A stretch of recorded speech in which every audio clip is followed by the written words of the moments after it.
Today I give you my Week 1 NFL picks. I'm Nathan Gustafson, and this is Clutch Time.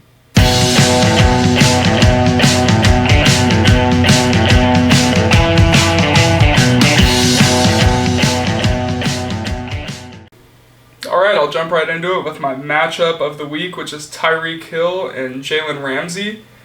We have two pretty competitive guys. Jalen Ramsey, as we all know, likes to talk crap about just about every offensive player in the league.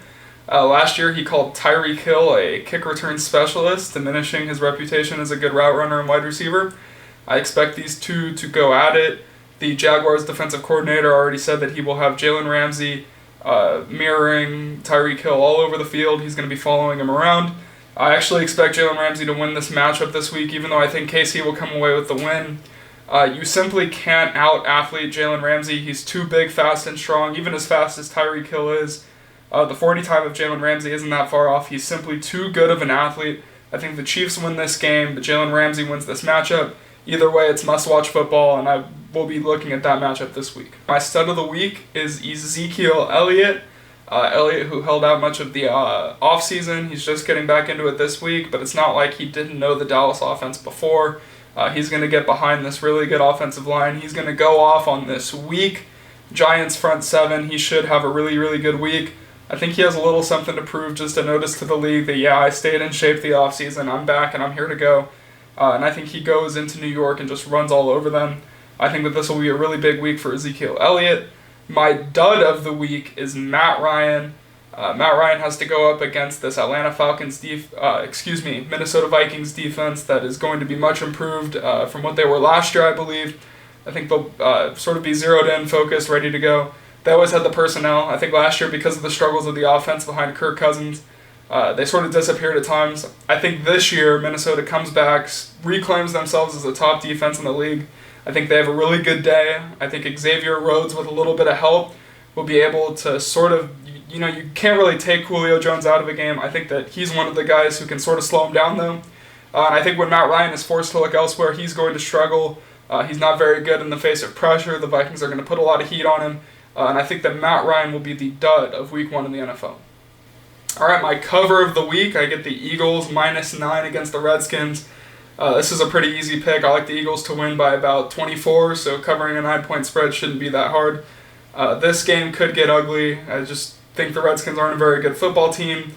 The last time Case Keenum played the Eagles, it was in a conference championship game, and he lost 38-7. And at that point, he had a much better team around him, and a weaker quarterback on the other side. In this instance, neither of those things are happening. I think the Eagles come out and just smack the Redskins in Week 1. My upset of the week is going to be the Panthers over the Rams. Why? Because the Panthers kind of have the potential to beat anyone. There's times where they just look really awful, and there's times where they look really good, and a lot of that revolves around their inconsistent quarterback play from Cam. But it's Week 1, and I think he's going to be healthy. It looks like the foot injury kind of solved itself. From what I've read, his shoulder, that was a big problem last year. We'll see how much that impacts him, but from what I've read, it shouldn't too much. I think the Panthers come out ready to go. The Rams, you could run on them last year, and Carolina has two very good people to run on you in Cam Newton and Christian McCaffrey. I think they're able to control the ball, keep it out of the hands of Jared Goff and Sean McVay and the rest of the offense. I think because of that, Carolina comes away with a narrow victory in Week 1. All right, my game of the week is going to be the Steelers and Patriots. And this one is pretty simple. They play each other quite a bit because they consistently get first place in each other's divisions, play in the same conference. Throughout the years, we've seen this matchup plenty of times, and pretty consistently, New England comes out on top. I think that I would be crazy to see it any other way. History tends to repeat itself, and for that reason, I'm going to continue riding the Patriots to beat the Steelers in this football game. Bill Belichick is consistently, come on, when he plays conference opponents, he just doesn't lose. He's going to come out at home with a similar situation. His team will be the one better equipped going into this game to win this football game. Tom Brady at 42 years old is still going to go out there and do his thing. I think Sony Michel actually elevates himself, plays an even bigger role in the offense this year. Their defense is actually more healthy than it was last year with a few more guys. I think the Patriots come in and just handle the Steelers in Week 1. Which leads me to my story of the week, which is this is going to be our first look at the Andrew Luckless Colts since Chris Ballard really got his guys in there. I think there's a lot of improvements on this team. I predicted them to go 8-8 without Luck. I had high hopes for them with Andrew. But this is our first look at them without Andrew Luck. How much has Jacoby Brissett grown in the 2 years since we've seen him play football?